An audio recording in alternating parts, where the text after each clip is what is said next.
So in here, there is the gas collection section that we're going to do, and that's probably where we'll stop today. That's what your lab is about. So my pre-lab discussion is this. So when we're doing it, kind of follow along. I know that you're going to read the lab tonight and then prep your notebook, but all of the description of what we're going to do is going to be in today's lecture.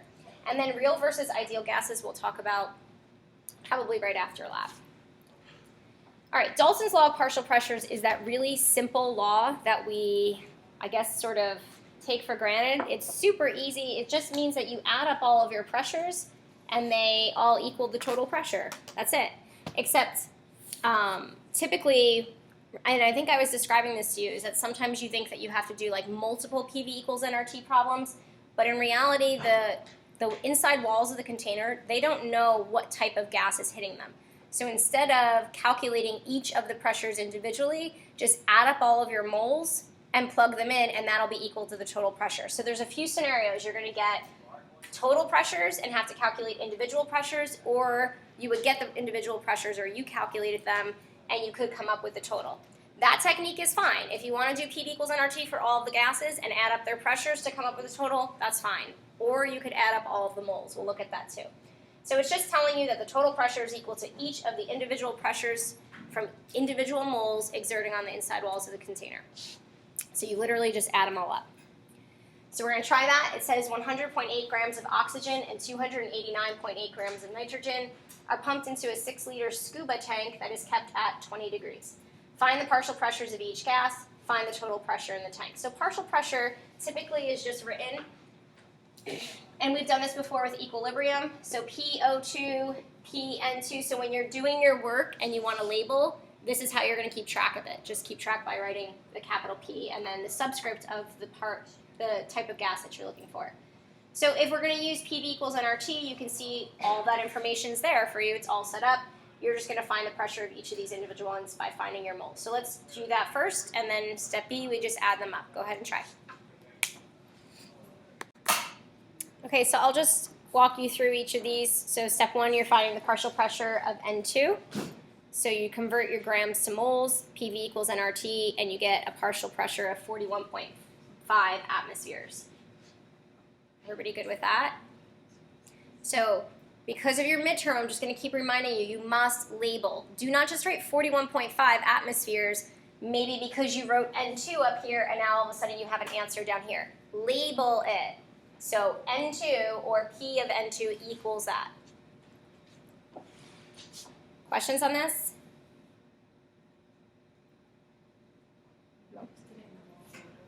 What do you mean you did it in the wrong order? Oh, that's fine. I'm going to do that one next. Yeah, you could do either. So then partial pressure of O2, same thing, convert to moles. Don't forget that you need to use diatomic, right? So you have to add up your molar masses to come up with the correct moles. And then this one is 12.6. Oh, great. Hold on. Okay, so you should have, 12.6 atmospheres of O2. So at this point, I'm just going to point out, sometimes you make calc errors, right? So having your setup here is great. Maybe you lose the point because you didn't come up with O2. So maybe there was a point for, I think it was H2, and then a point here, and then maybe there's a point for the total pressure. I don't know. But what is really important is that you don't just write like P total and then you give an answer. I would be really clear and write P of O2 plus P of, is it N2? Is that what we solved for? I thought it was H2. Is it N2? All right, I'm not paying attention. Is equal to, and then I would come up with whatever the answer is. You could write P total or just write the answer, whatever it is in atmospheres, but just show your work. So maybe you get consistency points if it is a part B. I don't know how they'll grade it, but just make sure that you show your work for that. Don't just plug it into your calculator and write an answer down. So when you're finding the total pressure in the tank, you just literally add them. So it's 54.1 atmospheres. Easy, right? Moving on. All right, this one's a little bit trickier. It says a sample of NaCl gas is placed in a sealed container. When equilibrium is established, P and O, so the partial pressure of NO, is 0.458 atmospheres. Find partial pressure of CO2. Can you guys all look? When you see these capital P's, say to yourself partial pressure. So it's telling you that there's other gases in there, and this is exerting a partial pressure of the total pressure of the gas. sometimes questions will reveal themselves a little bit more to you, like maybe there's only one gas in here and the total pressure is exerted by that gas, or maybe it's an equilibrium system and there's lots of gases involved and each one of them is exerting a partial pressure. So the key thing about this, and I'm going to point out because I think in another moment you're going to see, I'm not sure where it is, but if this is a one-way arrow, maybe I'm thinking of a free response question. What does the one-way arrow mean? It doesn't reverse, right? It means it goes to completion, which means that whatever's on the left completely converts over to the right. So I'm pretty sure it's a free response question, and I'll show this to you at some point. But say I gave you a limiting reactant problem, and it goes to completion, and the question would say it goes to completion. Then the gases that are exerting pressure would be whatever's left in the container plus the new stuff, right? So in a limiting reactant problem, don't you always have something left over? Unless it's like in perfect stoichiometric ratios, then there is no limiting. They just both react and go. But in a limiting reactant, the excess one is left over. So say there was A and B, and one is left over, and now I made product. And this exerts pressure, but then this one also still is sitting in there and is exerting a pressure, okay? So just be conscious of the double way arrow, and also if there's a limiting reactant problem, that there might still be something left over. All right, so how many of you remember ice charts? And you have to fill it in. So using the information that you have, what should you start with? Do you know how much NaCl is in there? Nope, it just says a sample is placed in a sealed container, right? When equilibrium is established, we have that and we have that. So, and it's asking for PCl2. All right, so what are your initials? What should you fill in there? Do you know this? No, does it exist? So what should you put? Maybe an X? No 2X. Initial just means whatever it is. Our change line is where we put our minus 2X in there, right? So these are our initials, which maybe is a Y, an X, whatever you want to write. What are these two values here? Read the question.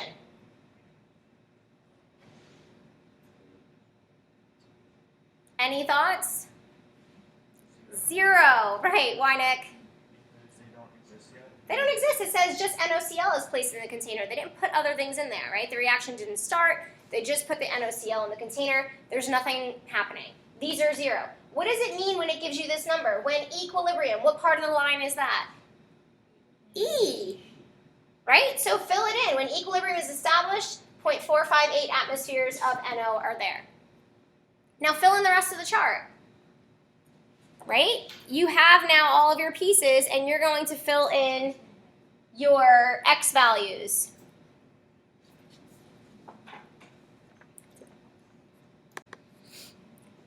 So they put question marks here. We probably would have written Y minus 2X, and then in this spot it would be Y minus 2X, but they're not asking for that, so that's why there's just question marks here.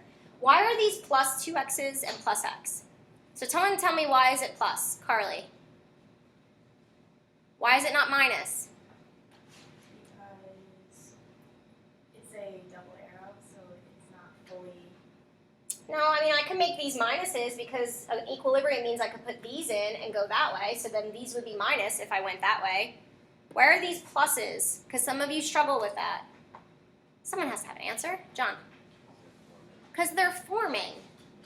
Why is this going to be a minus 2X? Because it's going away, right? And what Carly was referring to, it is possible that this is, because it's equilibrium, that you put your products in first, but if you did that, then these would be the minuses, and what you're forming is the plus. What you form is the plus, because that's what you're making. And then it's a 2X because of the coefficient, and then just a 1 because it's a 1. All right, so then how do you find this? You would solve for this piece. So 2X equals 0.458, which then just gives you the value of X. X is divided by 2 is 0.229 atmospheres. Simple, right? So those are your pressures of the gases in the container. All right, mole fraction. You guys remember this? Any mole fraction that we get is what? How do you calculate fractions? Part over whole. Do you multiply by 100? No, because what's that called? Percent. So every time you're doing this, you're doing part, the thing that you're interested in, over the whole. And that's, guys, why mole fractions don't change depending on like the size of the container or whatever it might be, because the moles of what you're looking for are both in the numerator and in the denominator. So if those change, the whole thing changes at the same ratio. So all you do is just count your moles, you add them up in the denominator, and then just divide. And we've done this before. So let's try this one. Find the mole fraction of each component in a gaseous solution that contains 6.7 moles helium, blah, blah, blah, blah. All right, so each mole fraction. Let's do the mole fraction of helium first. So you would write X, remember, as your mole fraction, and then the subscript is He. And then you take the moles of helium, and then you add them all up, and you come up with your mole fraction. Right? You don't have to do this. You can just copy because it's so straightforward. I'm confident that you can do this skill. So then your next mole fraction we'll do of argon is now 2.5 over all of your moles added up.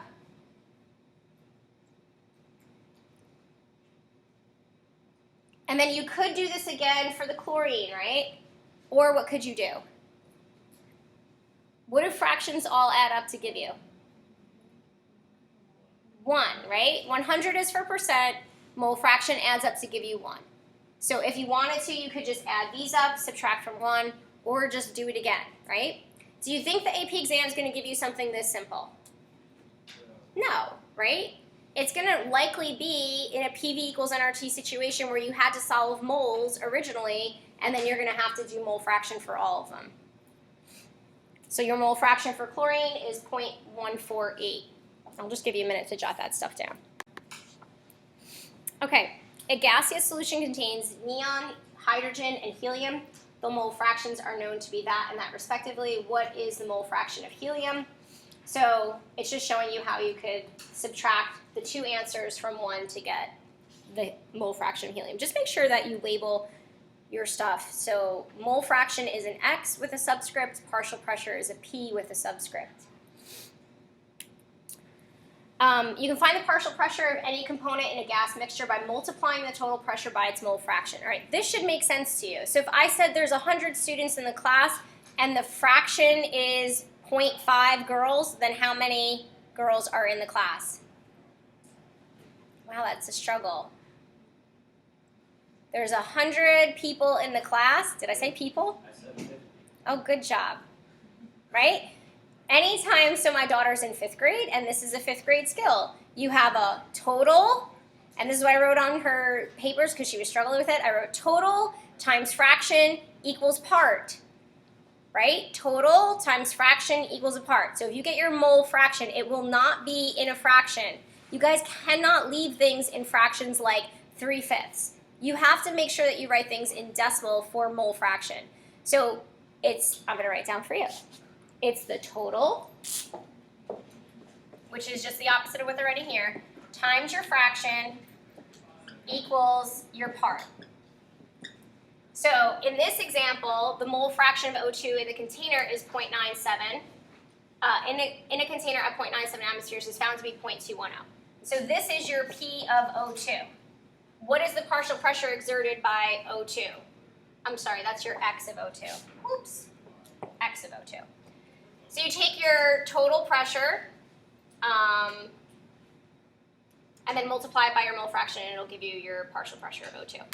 Pretty simple, right? So total times your mole fraction equals your part. That question is very common. They'll ask you to find partial pressures going that direction. A lot of times in a gas laws problem, there are multiple ways to solve it. So you just do the math and you solve. Clearly, you should have some common sense and you should ask yourself, does it make sense? Is my number smaller than the total? Because if it's not, then that's a problem. All right, let's try this big problem. So X of A and P of A, what is that saying? X is mole fraction, P is partial pressure. The following reaction goes to what? Completion. That means there is no equilibrium here. So what happens to your reactants when it goes to completion? They're gone. They go completely away. In a 6.3 liter vessel at 78 degrees Celsius. Some of the things that I would do right away is I would just tell myself I need that in Kelvin, and that's okay to be in liters. If it were milliliters, I would write, hey, convert this to liters. The vessel contained 2.50 moles of hydrogen and 1 mole of chlorine before the reaction took place. A, find the mole fraction of all gases present after the reaction is complete. What did it say? After, right? Because it's showing you that you started with these components, but it wants the mole fraction of all gases present after the reaction is complete. So some of you are just working. Listen, think about what's happening here. You have 2.5 moles of this, and you have 1 mole of this. You have 2 amounts of substances. What kind of problem is this? Limiting. You have 2 amounts of substances that you're starting with. So this is a limiting reactant problem, which means that one of them is going to be, one limits, the other excess. Does that exert pressure? Yes, this is the problem that I'm thinking of. So one of them, which one is the limiting reactant? Just looking at this, right? Take your moles, divide by the coefficient. Which one's the limiting reactant? Cl2, right? So you're going to have how many moles of hydrogen left over? This is like multiple choice problems, right? 1.5, right? Because you just figure out that this is 1 mole, then this is going to need 1 mole also. To completely react with it in a 1-to-1 ratio, you need 1 mole and 1 mole. So how much is left over? 2.5 minus 1 is 1.5 moles. So this is going to exert some pressure. It's asking for the mole fraction present after the reaction's complete. Do you have any moles of this? Nope. But you have 1.5 moles of this, and how many moles of this do you have? Stoichiometry. 1-to-1, you do stoic, 1-to-2, how many moles of HCl are here after completion? 2 moles. So now you have 2 moles of this, 1.5 of this, and 0 of that. It needs to just click, right? Because these problems are easy when I describe them to you. You're like, oh yeah, that makes complete sense. But you need to think it through before you start. Limiting reactant means that one's gone, one's in excess, pressures don't care who's exerting on them. They all will exert some sort of pressure. All right, so step A, and then we'll do total pressure, and then we'll find partials. So first thing they're asking you to do is create an ice chart. Do you really need to? I don't know, maybe. We just did it by talking about it. Do you need to show your work? Somehow, right? So you can either use stoichiometry to do this, or you could present it in an ice chart, and you're going to just fill in this ice chart. So everybody start the ice chart, and then I'll do stoich for you. So if we're just using stoichiometry here, we're just looking at limiting reactant. You divide by your coefficients. You know that Cl2 is limiting. So you start with it. You figure out how much H2 do you need from the chlorine. It tells you that it's 1 mole. And then you just subtract to come up with the 1.5. Or you use your ice chart, and you come up with the same idea. The change there is minus x plus 2x, because you're forming the HCl. And then when you subtract it, you end up with 0, 1.5, and 2. Everybody clear on that? Any questions? Yeah. Mm-hmm. The reason you track the ones because that's the number. Right. So otherwise, if you didn't understand that that was limiting, then how would you know to subtract 1? You wouldn't, right? You would just have this arbitrary like minus x plus 2x in there, but you wouldn't know that it was 1. Definitely a good point. So we know that it's 1 because we did limiting already. I probably wouldn't use an ice chart for this because I would just use stoichiometry as a limiting reactant problem. So now when we're finding mole fraction of the gases, we're using mole fraction of the 1.5 and the 2, and then you just go ahead and do them.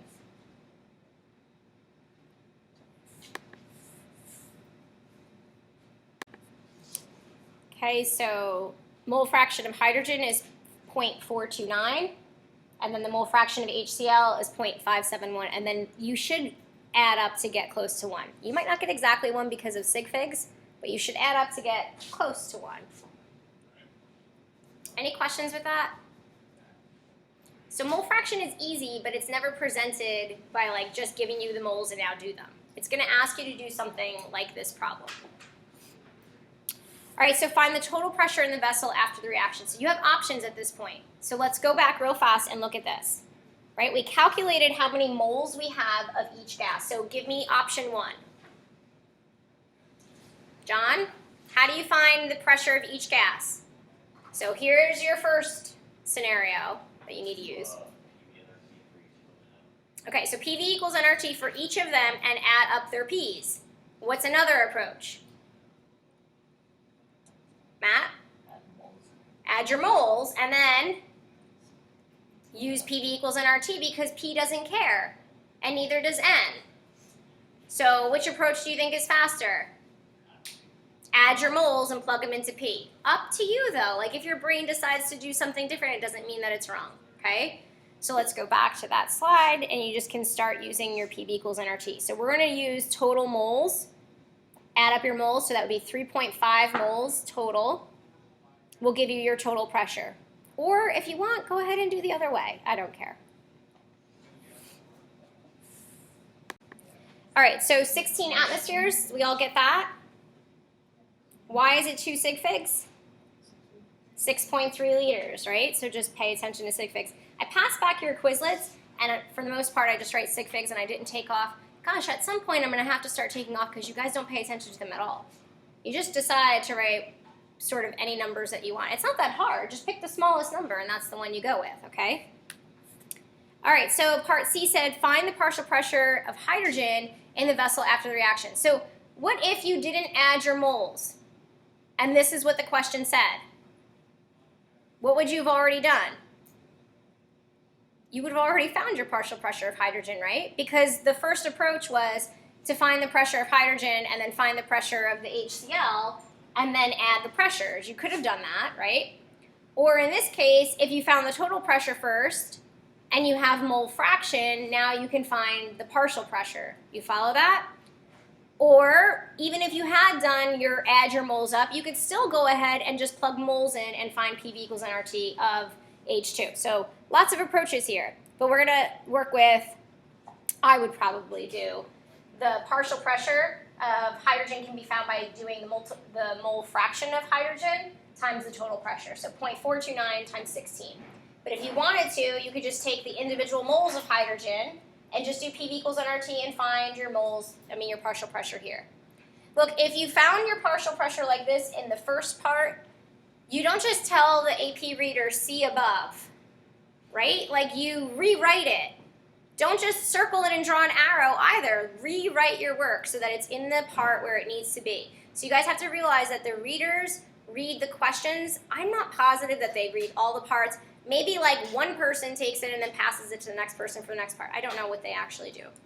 So make sure that your work is where it's supposed to be for when you need to read it. You good with this one? You want to copy more?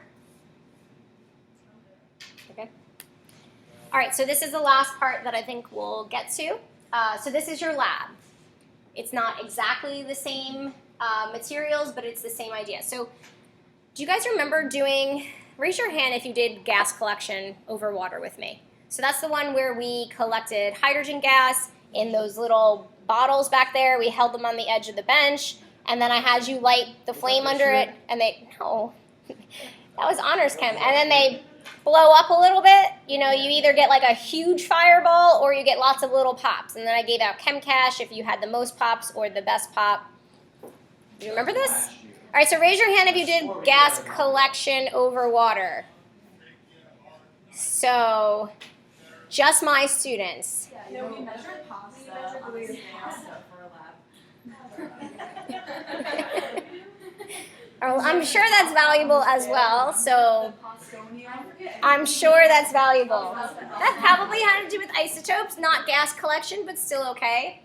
You know, this is actually at the very end of the year I get to this lab, so there have been years that maybe I didn't get to it, but I feel like I did with all of you. All right, so key things about this lab. This is not exactly what ours will look like. Ours will look a little different. You're going to see in our notebook, or in your notebook, the setup will look slightly different. The key things that you need to know, one thing really important is that water siphons back through this tube. So has nothing to do with this question. It has everything to do with you screwing up your lab tomorrow. If you do not take, after the lab is complete, the gas is all generated, gas pushes through here. You blow through your straw in your drink. What goes through the straw? Air, okay? You stop blowing, and say you capped your finger over it and you lifted it up. What would be inside it? Liquid. Liquids travel back up. Do they travel all the way up? No. Not unless pressure is applied, right? They don't. we can't do that, like we discussed a barometer, but no, the liquid will go back into the tube, right? If you don't take this out after the gas is all generated, all of a sudden liquid is going to start going all the way back into your tube. And you will not be able to weigh, because in our lab we need to weigh this before and after. If you let the water go all the way back in, you don't get to weigh after. Guess what you get to do? Repeat. So I'm telling you this, it happens every year. Someone makes a mistake. I'm not angry, you'll be really upset because you're gonna have to redo the lab, right? I'm not angry, I don't care. You'll learn from your mistakes, but I'm just forewarning you, when gases aren't being pushed through a tube, if it's in liquid, the liquid will go in the tube. Common sense stuff, right? Okay, so make sure as soon as the gas is being done generated, that you pull that tube out and then you'll measure gas. So here's how it works, right? You fill your graduated cylinder with water. Now this is going to be tricky for us, but we'll do that and we'll have some sort of beaker system. We're going to use a graduated cylinder because we want to actually measure volume. So we can measure milliliters, we can convert to liters, we can figure out the volume of gas that's produced. So you fill this with water. Gases displace water. So as the gas is being generated from the experiment, it goes through the tube, it bubbles up, the gases come above, and then it pushes the water actually down, and then the reaction stops and you have an amount of gas sitting up here. What kind of gas is in here though? In this reaction, it's the O2 gas, right? But what else is sitting in there? Anyone? There's another gas. It's an evacuated chamber in a sense because there's no air space up here. So it's not like there's nitrogen gas from the air or oxygen from the air. There's no air in there. But there was, when you get here, what other molecule could be there? What's the only other thing? What is this? Water. Does water not evaporate and have a vapor pressure? Hydrogen gas. I know, water vapor. It's water. You put water in here, and then it's sitting in a little bit of space. We know water vapor, right? Yeah. You know that water vaporizes just naturally without heating it. That's what's evaporation. So at a certain temperature, you will also have water vapor molecules coming into this chamber as well, into the empty space. So you have both the gas that you're looking for, and you always have water vapor because you're collecting it over water. Make sense? All right, so now you have two gases always in there, but we need to essentially eliminate the water vapor.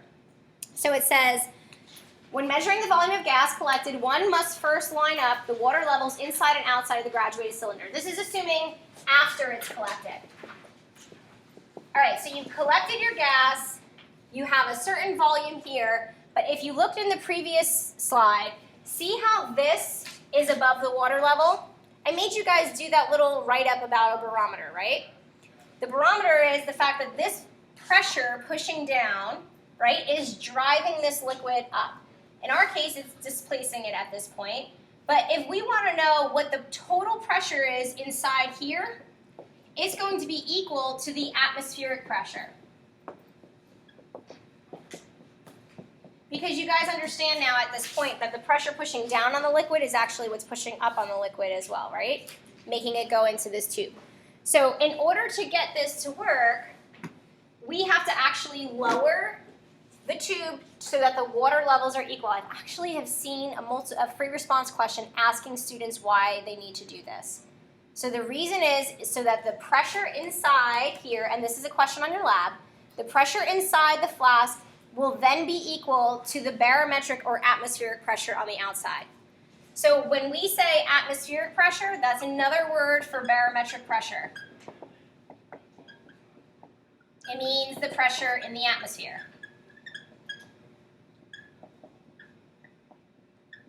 Same thing. The problem will either say atmospheric pressure is blank or barometric pressure is blank. You need these because they tell you the pressure inside the flask. This is a squeaky marker. Maybe it just doesn't work. volumes so that they're actually, the liquids are touching one another. You just push it down so they touch each other exactly. And you may actually notice a little bit of fluctuation in the volumes that you previously looked at, and then it'll adjust slightly once you lower them.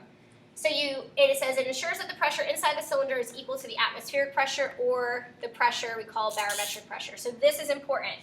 P atmosphere, okay? I know that's the unit, but it's also like calling it the outside. Atmosphere, this is really meaning like the outside pressure, is equal to the total pressure of the gases that exist in this spot.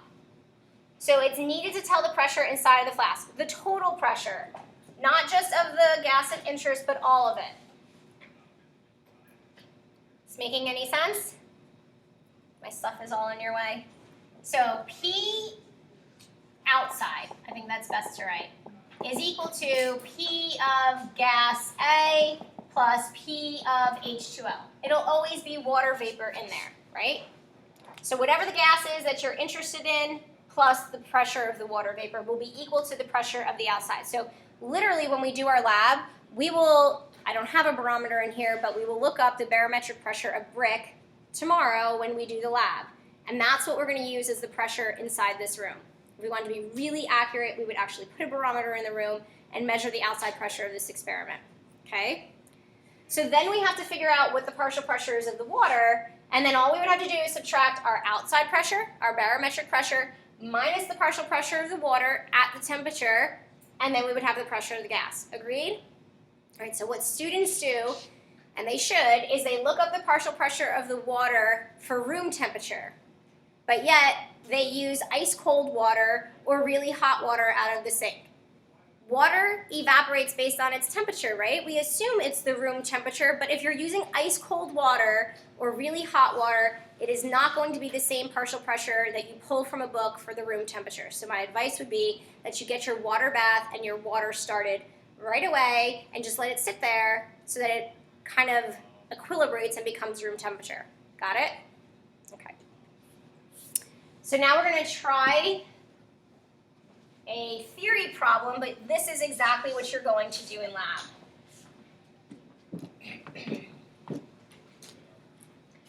It says a 0.129 gram sample of an unknown gas was collected over water. So as soon as you see this on an AP exam, and I have a few of them so that you can see that I do give them to you, you have to realize that you're doing this lab exactly the way that we're going to do it tomorrow, and that key things are you need barometric pressure and you need the pressure of the water vapor. They have to somehow always be given to you. Two key things. Barometric pressure is your P total.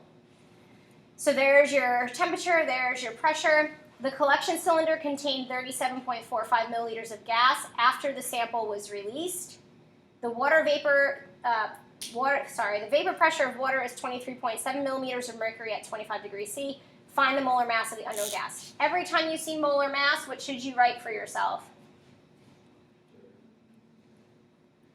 Grams per mole. This is not a density equation. This has nothing to do with the density, right? So if you're asked for molar mass, you need to know that you're taking grams. Do you have the grams of the sample? It's up there, right? So all we need to know are the moles of gas that we collected. You following?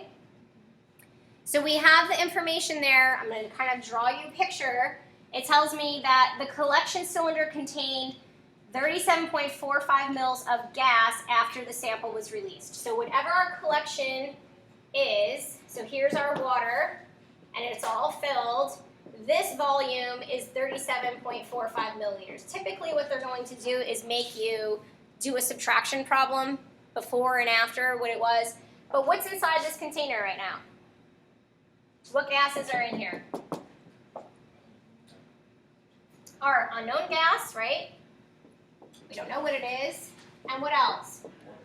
Yeah, you just have to like memorize that. You have water vapor in there.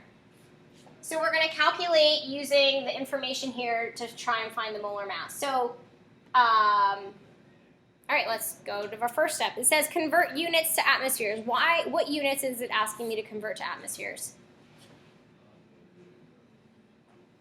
Yeah, of the water, right? Because why? This was given to me in atmospheres, right? So I need to convert that millimeters of mercury to atmosphere so that I could essentially do what? Huh?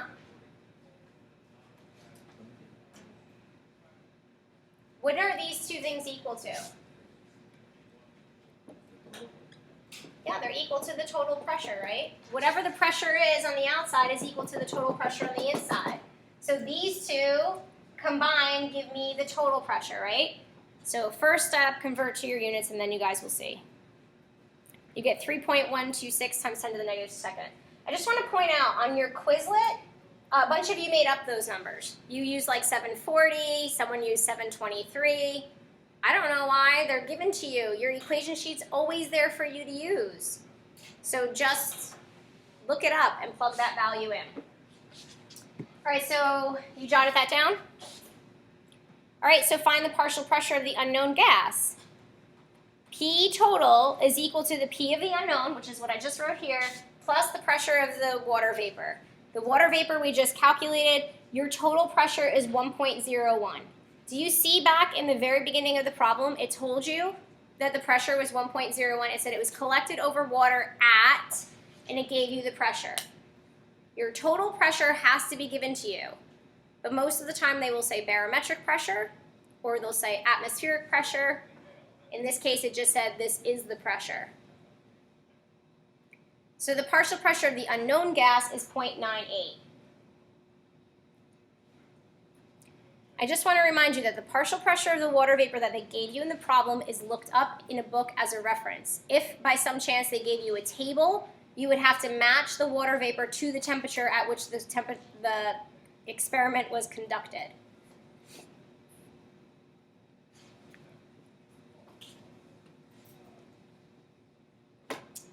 All right, so now ultimately we're trying to find molar mass. We have our grams, we need to find our moles. So how will you find moles of the gas specifically? Given now you have the pressure, you have the temperature, you have the volume, PV equals nRT, right? So if you use PV equals nRT, you're solving for moles. You should rearrange your equation so that you can solve for moles. So N is equal to P times V divided by RT. Please make sure that you never plug 1.01 in for the pressure, because that's not of the gas. You're always looking for the individual piece, the gas itself. So don't plug in the total pressure, plug in the partial pressure of the gas. So go ahead and solve, and then come check your answer. All right, so what do you do with moles now? You're finding molar mass, right? Grams over moles. So you just take your grams originally given to you in the problem, and you're going to divide by the moles that you just solved for, and you'll get 86 grams per mole.